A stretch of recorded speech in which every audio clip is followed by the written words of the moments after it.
¿Qué tal? Muy buenas noches, bienvenidos una semana más a esta quinta esquina. Hoy vamos a hablar de empresa, vamos a hablar de economía, vamos a hablar de empleo, vamos a hablar de, la verdad, un punto de inflexión que acoge todas estas patas del motor económico de Castilla y León y de Valladolid. Antes de dar la bienvenida a nuestro invitado de esta noche, voy a saludar a quienes me acompañan en esta mesa. Tamara Hernández, como cada semana.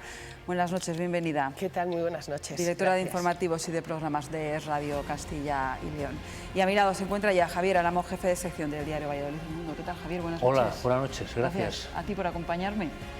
Y ya preparado para hablar de cifras, de números, de inversión, de cómo montar una gran o pequeña empresa y la ayuda que hace falta, que es mucha. César Pombián, presidente de Iberaval. Muy buenas noches, bienvenido. Buenas noches. Iberaval, no sé si lo saben y si no lo vamos a recordar, es esa sociedad de garantía recíproca, es ya líder en el sector en España y ha finalizado los primeros 9 meses de 2024 con 3.985 operaciones firmadas, 3.985 personas que os han pedido ayuda para poner en marcha una empresa, un negocio o para refinanciar cualquier actividad económica. Estos son unos datos muy significativos, no sé si para vosotros son normales, pero muy significativos sobre todo del termómetro económico de la región, por ejemplo, en este caso. Sí, totalmente. Son unos datos que son un termómetro no solo de la región, sino también de la economía del país, porque al fin y al cabo Iberaval no solo está presente en Castilla y León, sino que está presente en La Rioja, está presente en Galicia y está presente en Madrid. Entonces nosotros lo que hacemos es ayudar a construir sueños y asesorar para la construcción de esos sueños, tanto de pequeños como de grandes empresarios. Estamos con ellos en todas las fases del proyecto, no solo en la fase inicial, sino también en la fase de asesoramiento y en la fase de financiación, por supuesto. 444 millones de euros de riesgo gestionado. De riesgo gestionado. En un año. En un año. Son datos que la verdad que son récord para Iberaval. Nosotros el objetivo que tenemos en el plan estratégico este año es de llegar a 600 millones de euros de financiación y estoy seguro de que lo vamos a conseguir para alcanzar a finales del año que viene el plan estratégico que es 2.000 millones de riesgo vivo y ser, como ya somos, la primera SGR en toda España. Pues vamos a ir haciendo esa radiografía, Tamara. No sé si se puede decir que hoy más que nunca el papel de las garantías ha sido la solución para que muchas empresas subsistan y si ahora mismo el papel de los bancos es bastante complicado a la hora de que una empresa vaya a buscar su financiación. Bueno, yo creo que la SGR siempre se pone de manifiesto en las situaciones de crisis, ¿no? Entonces, en la pandemia fue el primer momento en el que dimos un paso adelante para estar al lado de las pequeñas y medianas empresas para ayudarles a financiarse. Y luego, en unos momentos de contexto de crisis geopolítica, con la guerra de Ucrania, con la subida de los tipos de interés, hemos continuado con esa labor. Entonces, en un momento en el que los bancos han pensado muy mucho a quién dan dinero, nosotros somos la opción complementaria a la banca para que esos proyectos obtengan financiación. Bueno, hablaba usted de la crisis, se anuncia ahora mismo o se habla mucho de esa posible recesión. Yo no sé si cree que está cerca y en el caso en el que lo estuviera, si llegaremos a salir bien de ella. Bueno, yo considero que, como todo en esta vida, va por barrios, ¿no? Entonces, efectivamente, siempre hablamos en los medios económicos, en los agentes económicos, siempre se habla de una posible recesión que va a llegar, pero que nunca llega. Y en nuestro día a día, que es lo que conocemos, los restaurantes están llenos, los hoteles están llenos, la economía fluye, por decirlo de alguna forma. Entonces, considero que a nivel estatal y de esta comunidad no tenemos ningún argumento para pensar que va a haber una crisis en el corto plazo. Por supuesto, hay unos riesgos geopolíticos, unos riesgos mundiales que nadie controla y que puede estallar en algún momento. Claro. Pero a nivel general, yo soy bastante optimista con la economía española. ¿Y el empresario, César, va con más recelo al banco cuando ha habido ya previamente una subida de tipos de interés y acude con más frecuencia a las puertas de Iberaval? Yo creo que el empresario que tiene un proyecto viable y que cree en el proyecto viable o que necesita, como decía antes Reyes, una refinanciación, acude a todas las entidades que puedan otorgarle financiación y luego las pone sobre la mesa y gestionará de la forma mejor que él considere para hacerlo. Yo no considero que los empresarios, por una subida de tipos, acudan más a Iberaval, sino porque es una opción mucho más complementaria a la banca tradicional y la banca, con una subida de tipos de interés, pide más garantías y ahí estamos nosotros para otorgar esa garantía. Bueno, en estos datos que publicabais hace también muy poquito, hablabais de que la industria gana peso, lidera la actividad financiadora. Es el 26% del importe facilitado. Y le sigue el comercio. Es decir, ahí hay un desequilibrio, ¿no?, entre los más grandes y bueno, pues la empresa un poquito más pequeña. No sé qué radiografía hacen, o no sé si lo hacen, ¿no?, de decir, bueno, pues está cambiando este sector, está cambiando la dinámica, o simplemente, bueno, pues es un poco, es normal, ¿no?, que sea este tipo de sectores los que acuden a vosotros. Yo creo que es normal. Yo creo que Iberaval, en su actividad financiadora, es una radiografía de cómo está la economía de Castilla y León o la economía de España si nos vamos a las regiones donde más trabajamos. ¿Qué tira en Castilla y León? En Castilla y León tira la industria del automóvil, con toda la industria auxiliar que hay alrededor, la agroindustria, por decirlo de alguna forma, que también es parte de ese 26% de industria, y el sector servicios, con un sector pujante gracias al turismo que tenemos y a un turismo de calidad, ¿no?, que hace que al fin y al cabo el comercio y los servicios vayan avanzando. Entonces, somos una radiografía muy concreta de cómo estamos. Empresas pequeñas y medianas en los sectores que tiran de la economía. Y hablaba de criterios, de cómo están cambiando los criterios por los cuales aceptan o no esas propuestas, que por cierto son analizadas cada semana. Cada semana, hoy se ha reunido ese consejo. La Comisión Ejecutiva. Comisión Ejecutiva, perdón, correcto. Bueno, pues para analizar las solicitudes. ¿Qué criterios? Habla de que cambian, pero ¿cuáles son? ¿Cuáles han sido y cuáles son? En función, supongo, pues de esas circunstancias políticas, también económicas, aumento ahora mismo de costes. ¿Qué es lo que tienen en cuenta cuando llega una propuesta a la mesa? Bueno, lo primero que tenemos en cuenta es que ese proyecto sea viable. Y si no es viable, ¿por qué? O sea, no solo tiramos el proyecto, sino que analizamos el por qué no es viable e intentamos asesorar en la siguiente ronda de la Comisión Ejecutiva a ese empresario. Oye, mira, este plan de negocio, vemos estas dudas, intenta resolverlas, o vamos a trabajar juntos para intentar resolvernos. Es un primer punto. Y cuando hablo de cambios de criterios, seguimos un poco la economía que tenemos. La digitalización, el medio ambiente y ciertas cosas tienen bonificaciones dentro de las garantías que damos a la gente, para intentar también apoyar que el cambio de la economía vaya por donde quieren o por donde estamos marcando las políticas globales. Pero son ahora más las empresas de nueva creación las que piden el estar con Iberaval, o quizás empresas que pasan dificultades y en este momento necesitan de Iberaval. Pues yo te diría que todo tipo de empresas. O sea, tenemos empresas de nueva creación que, por supuesto, tienen unos criterios no voy a decir menos exigentes, pero intentamos apoyarlas más porque entendemos que van a empezar, pero nuestro grueso son empresas consolidadas, empresas en crecimiento y empresas que necesitan financiación, ya sea para circulante o para inversión. También entramos en reestructuraciones de las que ya estamos y de nuevas junto a la banca tradicional. Pero yo diría que no hay ningún sector que sea más pujante que otro, el de creación o el de nueva creación. Yo diría que estamos a la par. Y si ahora mismo se me ocurre, alguien nos está viendo y dice, pues, oye, yo estoy pensando en crear una empresa, sé que tienen además en la página web un simulador.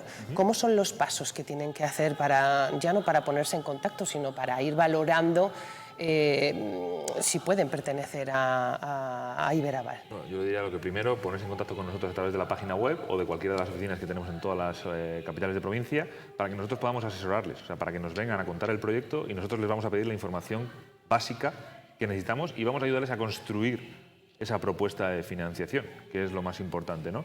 Y si no tienen banco, les vamos a ayudar a encontrar un banco dentro del pool de entidades financieras con las que trabajamos, y si traen a su banco, tenemos convenio con todas las entidades financieras, con lo cual creo que lo primero es que se tienen que poner en contacto con nuestros agentes para que podamos asesorarles en cuál es la mejor forma de conseguir esa financiación.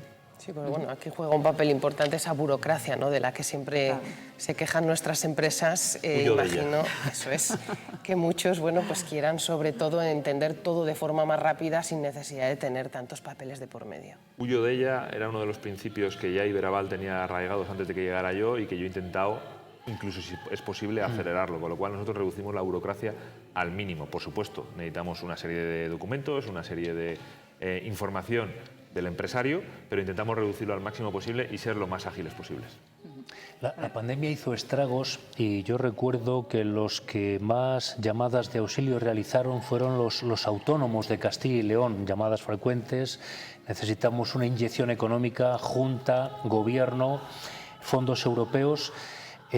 Dijeron entonces que muchas empresas de autónomos se habían quedado por el camino ¿Cómo están ahora mismo los autónomos? Muchos se quedaron por el camino, algunos han vuelto a salir adelante. ¿Cómo está la situación ahora mismo en Castilla y León? En Castilla y León, yo recordando un poco la pandemia, nosotros en la pandemia, antes del estado de alarma, 2 días antes, nosotros sacamos 90 millones de euros prefinanciados a todos nuestros socios, a los 34.000 socios que teníamos entonces, ahora ya tenemos casi 39.000.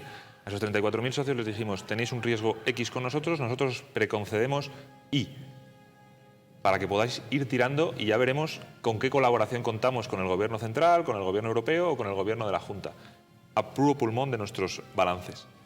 Efectivamente, incluso con esa ayuda, hubo sectores, principalmente los más afectados, que no consiguieron sobrevivir. Pero ha habido un porcentaje elevado, te diría que 30-40% de gente que ha vuelto a emprender después de eso, si han caído en esa, por mala suerte y por las circunstancias, han caído en esa situación.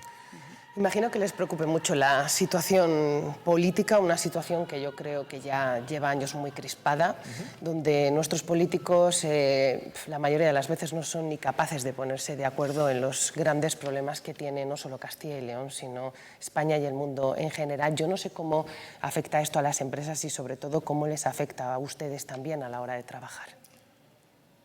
Pues curiosamente, siendo un país, España, que siempre estaba muy afectado por todas las decisiones políticas, tanto a nivel estatal como a nivel regional, yo creo que hemos pasado a una España más italiana, en la cual la economía, la sociedad, la realidad va por un camino y la parte política, como hablas de esa crispación continua por cualquier tema, va por otro camino. Entonces creo que eso nos ha beneficiado. Por supuesto, lo mejor sería que todos nos pusiéramos de acuerdo para los grandes pactos de Estado, educación, una ley industrial y demás, pero creo que la sociedad ha evolucionado en ese aspecto a independizarse un poco más de la parte política. Porque considera a lo mejor que nuestros políticos se mira más ahora mismo por los, no sé si ya los intereses de cada partido o de cada uno de ellos que por la sociedad en general. Yo creo que tienen posiciones tan antagónicas en lo fundamental que es muy complicado que lleguen a un puesto. No sé si lo hacen, como tú bien dices, por personal, partidista o ideológico. Pero lo que está claro es que tenemos que poner por encima de todas esas virtudes, tenemos que poner el proyecto de país o el proyecto de región. Y creo que muchos de ellos no lo están haciendo a día de hoy. Por eso creo que la sociedad ha decidido, oye, nosotros seguimos para adelante, la economía sigue para adelante y vamos a ir tomando decisiones. Es verdad que se toman decisiones que van impactando en la economía, pero cada vez menos. ¿Y eso dificulta la colaboración, por ejemplo, público-privada? Yo puedo hablar de lo que conozco. La colaboración que tenemos con todos los gobiernos en los cuales tenemos presencia, que son los de Galicia, La Rioja, Madrid y Castilla y León, ahora son todos de un color político, pero anteriormente, antes de las anteriores elecciones, había diferentes colores políticos, principalmente La Rioja, siempre ha sido excelente. ¿Y por qué ha sido excelente? Porque nosotros respondemos a una necesidad que también tienen los gobiernos, que es dónde ponemos nuestros fondos públicos para tener el mayor impacto posible en la economía. Y nosotros cumplimos con esa propuesta de valor. Y además presentando cuentas a ellos mismos y a los medios. Con lo cual creo que somos una solución para ellos, más que un problema. Lo que pasa es que tenemos que hablar el mismo idioma y tenemos que plantear un plan concreto. Hablaba antes de esa colaboración con las empresas, cuando un plan de viabilidad no se ve muy sencillo, muy fácil. ¿Y también han colaborado ustedes con el comercio cuando han llegado esas quejas de que la venta por Internet les estaba haciendo mucho daño? Bueno, nosotros tenemos muchos casos, no muchos, pero algunos casos muy significativos. Me acuerdo uno de León principalmente, donde empresas tradicionales se han reconvertido en gigantes del comercio económico, del comercio electrónico, dentro de su sector, con lo cual nosotros tenemos que acompañar ese proceso de digitalización de los comercios. Hay contra cosas que no se puede luchar. No se puede luchar querer vender por Internet y no tener conexión a Internet. No se puede luchar contra una legislación europea. Tienes que acompañar esa legislación y nosotros lo que tenemos que hacer es poner los medios a esos emprendedores para que entiendan la situación y cómo pueden adaptarse. Entonces, esa lucha es muy complicada, pero nosotros lo único que podemos hacer es apoyarles a llevarlo de la mejor forma posible. Bueno, los trámites, el trabajo, la gestión online a través de Internet también ha sido un objetivo del mismo Iberaval, de la misma sociedad, y eso les ha abierto las puertas en toda España prácticamente, ¿no? Tienen esa presencia, hablaba de esa presencia que es física, ¿no? En esas 4 comunidades autónomas, pero ahora a través de la red pueden llegar, se nota. Llegamos y recibimos en todas las comisiones ejecutivas de todos los jueves un flujo de operaciones, te voy a decir, menor del 10%, pero que llegan de todas partes de España, lo que llamamos operaciones especiales, donde la gente se pone en contacto con nosotros a través de la página web, no va a una oficina física y rellena toda la información a través de la página web y nos llega a nosotros la solicitud a través de la página web y pueden ser empresas de Alicante, de Andalucía, de Canarias o de Baleares. Y con esa presencia, señor Pombián, de esas otras comunidades en las que está presente Iberaval, ¿cómo ve nuestra comunidad, la de Castilla y León, con respecto a otras comunidades? Es decir, ¿qué tenemos que aprender de otros o qué tienen que aprender otros de nosotros también? Bueno, ¿Qué tendremos que aprender todos? Que también es... Todos tenemos que aprender de todos, yo creo, y todos tenemos que evolucionar. Pero como bien dices, yo creo que Castilla y León, y siempre lo he defendido, siempre que he tenido una intervención pública, tiene cosas muy positivas y una principalmente negativa, y es que la venta no es lo nuestro. Vender lo bien que lo hacemos y lo bueno que somos no es lo nuestro. Eso es algo muy castellano. Totalmente. El carácter castellano sirve para los momentos complicados, poder digerir las crisis, trabajar y sacarlo adelante. Somos constantes, ¿no? Totalmente, pero somos muy malos vendiendo esa constancia. ¿Por qué nos cuesta tanto vender lo nuestro? Y ya no venderlo, sino que cuando lo tenemos vendido nos cuesta creérnoslo. Y por lo tanto eso, bueno, pues no ayuda a que una empresa evolucione, lógicamente. Porque hay muchas veces que pensamos que el éxito está mal visto. Entre nuestros amigos, entre nuestras familias, si he triunfado y tengo éxito, pues a lo mejor No, si has triunfado y has tenido éxito es para reconocer. Igual que si te has intentado y te has caído, tenemos que ayudarte a recuperarte. Pues yo creo que esa en Castilla y León es más complicado. En Madrid, sin embargo, es mucho más fácil, pero no es por el carácter de los madrileños, que al final madrileños son de todas partes de España. Es también por la actividad económica tan brutal que hay en Madrid. Galicia tiene su carácter también propio e independiente, pero son muy buenos vendiendo también.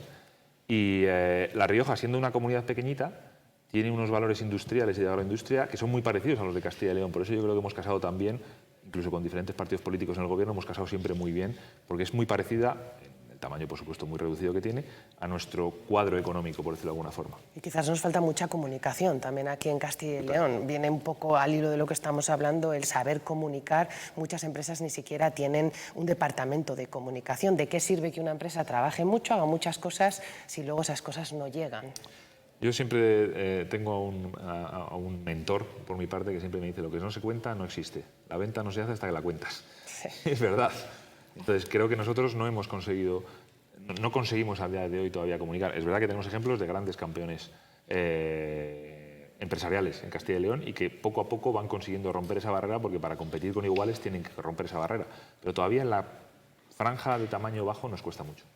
En su página web de Iberaval, bueno, pues se pueden ver casos de éxito, que por cierto algunos son muy llamativos. Sí, sí, yo también los he estado viendo. Me ha llamado mucho, entiendo que por eso las han ubicado, ¿no? Para que vean que, bueno, pues puede pedir ese aval o esa financiación, pues cualquier persona que quiera poner un comercio, un restaurante, un taller, lo que sea. O ideas incluso muy ideas, diferentes, ¿no? Pues, que piensas que no pueden salir adelante y luego son ideas innovadoras que llegan a triunfar. He podido ver el caso de éxito, por ejemplo, para que nos hagamos una idea, ¿no? de la variedad, ¿no? Y de cómo podéis atender, de Miguel de Lucas, que es coach, mago, ilusionista, bueno, es tantas cosas, presentador de esta casa, comunicador brutal. O el del Prada Tope, ese Prada Tope en Cacabelos, que ya es un caso de éxito desde hace 50 años, esa historia maravillosa, y cómo acudió a vosotros. No sé, creo que eso dice mucho, ¿no? de que no pasa nada, de que siempre hay que pedir ayuda. Correcto. Y de que bueno, pues siempre hay que tener ese respaldo, que es lo que entiendo que supone, por ejemplo, ser socio, ¿no? de Iberaval, para todo. No solo respaldo, yo siempre considero que cuando me preguntan ¿pero qué es Iberaval? ¿Cómo podemos contratar Iberaval? Lo mejor es coger a un empresario que ha trabajado con Iberaval y que cuente su experiencia.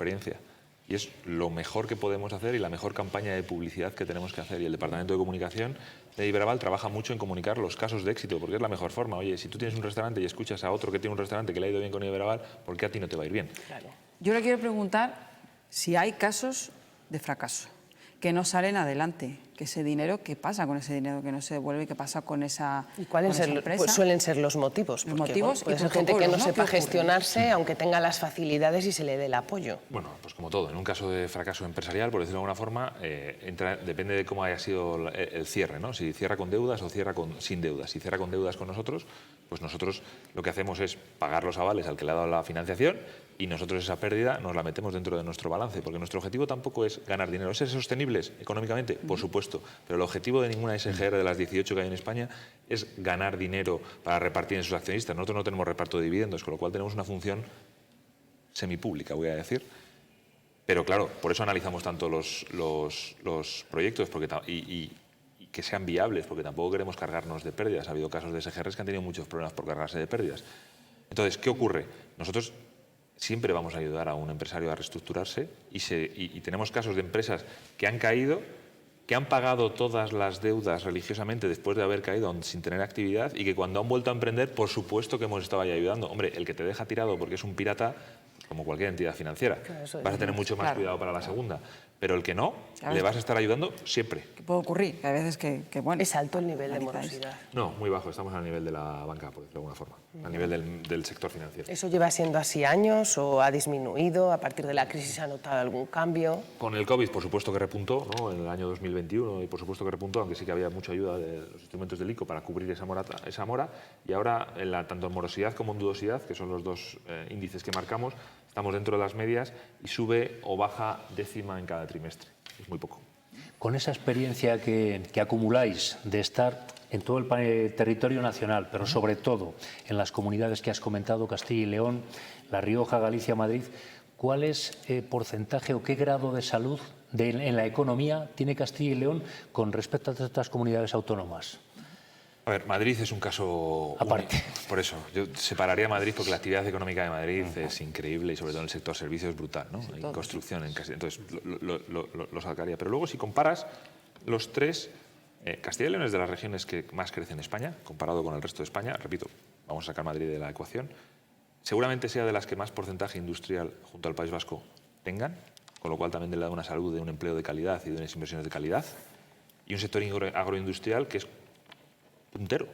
Entonces, si me comparas la salud, yo diría que de esas tres estamos en la cabeza, por decirlo de alguna forma. Repito, siendo comunidades muy similares, lo que pasa es que el tamaño de las economías son muy pequeñas, pero en Galicia también hay un sector industrial muy pujante gracias a la fábrica de Vigo, de PSA, y a algunas navieras, y también un sector agroindustrial dedicado sobre todo a la pesca o a la leche, muy potente. Entonces, diría yo que estamos por encima, pero que son muy similares. No sé si respondo a tu pregunta. Sí, sí, sí. Tras todos estos años de Iberaval, ahora mismo, en esta recta final de 2024, ¿qué objetivos se marcan, no solo a corto, sino también a largo plazo? Mantener el nivel de liderazgo y defender la colina. Al fin y al cabo, cuando tú... Que no es poco. No, es lo más difícil. O sea, lo más difícil no es llegar a ser líder de la SGR, es mantenerse. Entonces nosotros queremos seguir manteniéndonos y seguir creciendo el sector de garantías a nivel nacional y seguramente jugar algún papel en la consolidación que pueda haber, como en la banca. En vuestro trabajo, bueno, pues analizáis cada jueves todas esas peticiones, cada una con unas características de sectores distintos, con ideas distintas. Yo quería saber si con lo que tenéis sobre la mesa os podéis hacer una idea de, no sé, de lo que necesita, por ejemplo, el sector empresarial o el sector económico, de lo que se plantea. No sé si, por ejemplo, ahora os vienen un montón de ideas con el tema de la inteligencia artificial, por ejemplo, si crece el número de un sector o de otro. No sé si podéis servir un poco de radiografía para actuar con previsión y a futuro. ¿Eso es posible? No sé si lo tenéis sobre la mesa. Yo creo que podemos actuar un poco de termómetro de la situación, de la foto de ese momento de la economía, ¿no?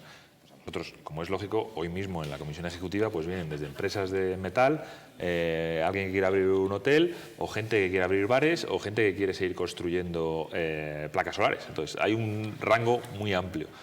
Y eso se ve reflejado en la economía que tenemos en Castilla y León, con lo cual a nosotros, gente para hacer barcos, pues nos vienen en Galicia unas pocas, pero en Castilla y León ninguna, ¿no?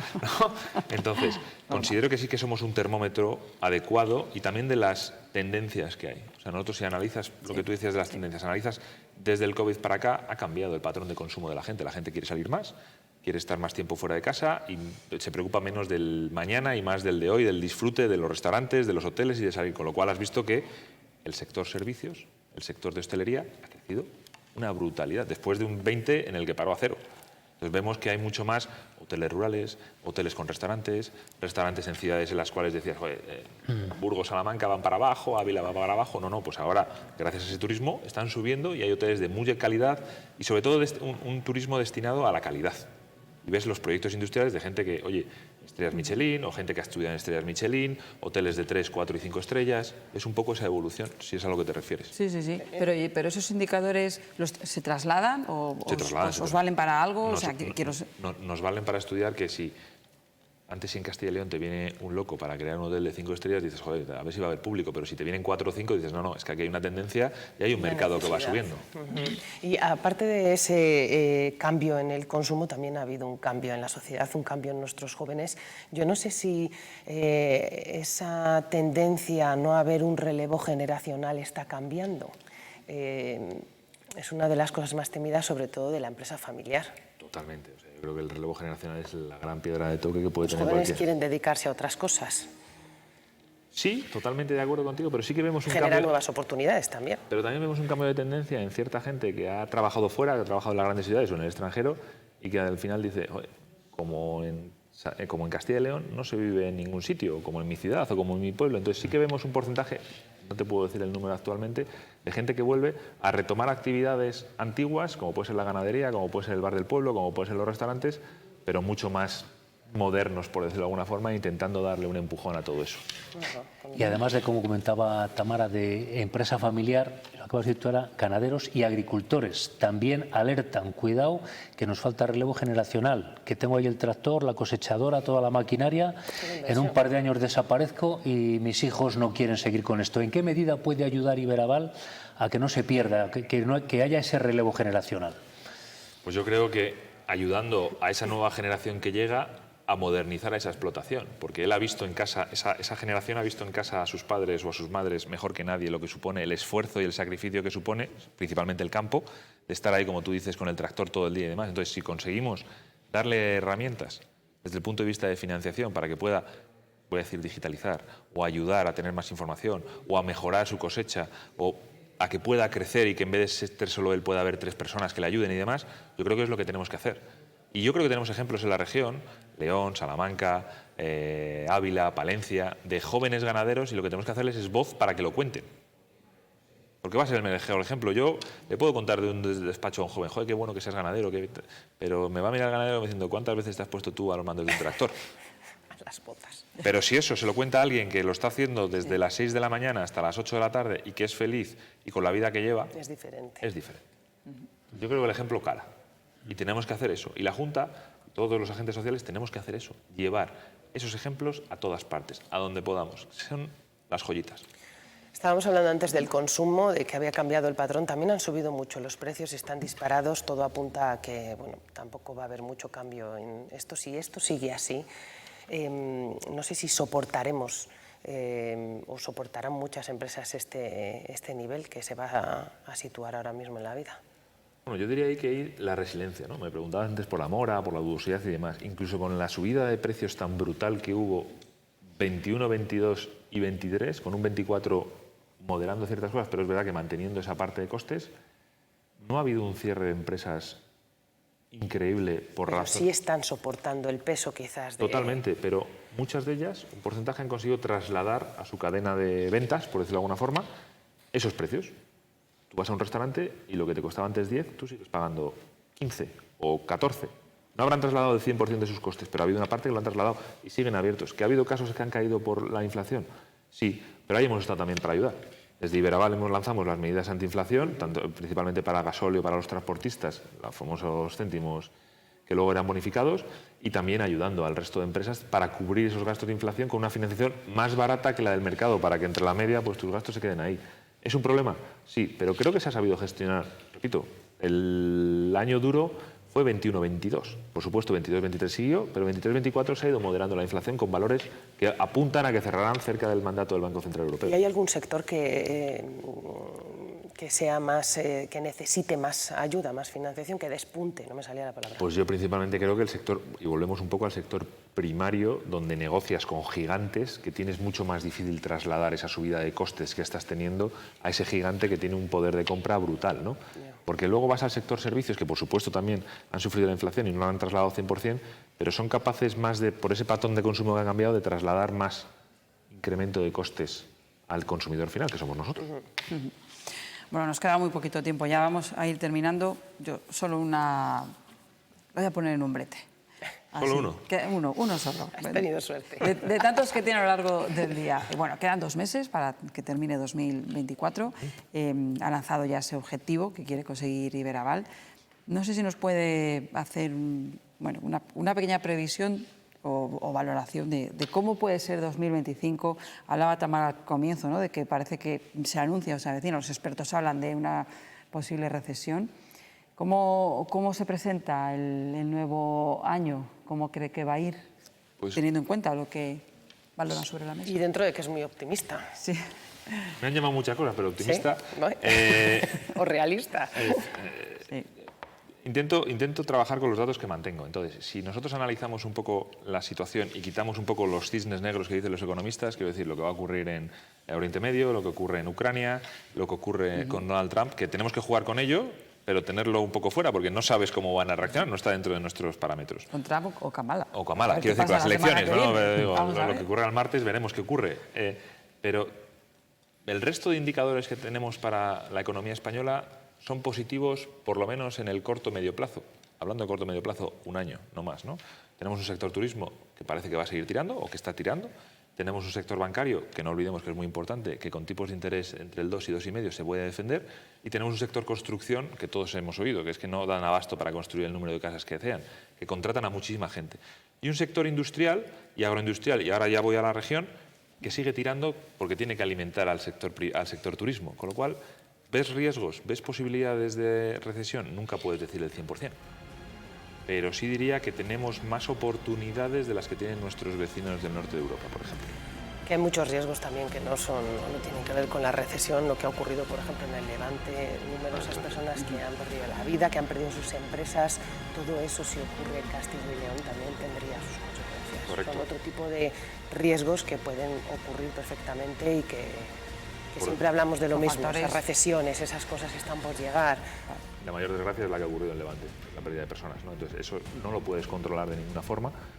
Tienes que estar lo máximo preparado posible para si llegan, ¿no? Esperemos que nunca lleguen a ninguna otra región, pero efectivamente son situaciones muy complicadas. El dinero, te iba a preguntar, perdona. La última ya. Sí, el dinero, hablo ya de la empresa, del hogar, la economía familiar, la economía del hogar. Un experto en economía como usted anima a la gente al que sea un poco más reacio a gastar. Es decir, ahorra, está bien, pero gasta, que fluya el dinero. Sí, que vivimos al día, yo creo. Yo creo que es que no sé si hay capacidad para ese ahorro, ¿no? Ya con el día a día de una familia, o sea, sin darse grandes dispendios, ¿no? Yo lo que animo a la gente es que tenga sentido común y que tenga planificación financiera. Y cada hogar es diferente al siguiente, cada hogar tiene unas expectativas. No es lo mismo un hogar que tenga una hipoteca que el hogar con personas más mayores que van a terminar de pagar la hipoteca. Con lo cual yo lo que le pido a la gente es que haga cuentas y que haya mayor cultura financiera en su día a día. Oye, ¿me puedo gastar 50 o me puedo gastar 100? O no me puedo gastar nada. Es lo que pido un poco. A mí, animar al consumo o animar al gasto desenfrenado no, porque cada uno sabe en su casa lo que tiene, pero tiene que saberlo y analizarlo. Claro, Javier, nos toca echar cuentas, como siempre. Bueno, César Pombián, ha sido un placer charlar de esto, que parece tan árido, ¿no? Pero que vemos que es sencillo y es importante conocer y tener a mano. Veremos cómo se desarrolla el próximo año. Muchísimas gracias. Muchísimas gracias. Tamara, gracias también por haberme acompañado. Javier, también gracias. Por haber estado conmigo, y a todos ustedes, por supuesto, por haber estado esta noche en esta quinta esquina. Que pasen buen puente, disfruten del descanso y el jueves que viene venimos aquí con más invitados, con más actualidad. Adiós.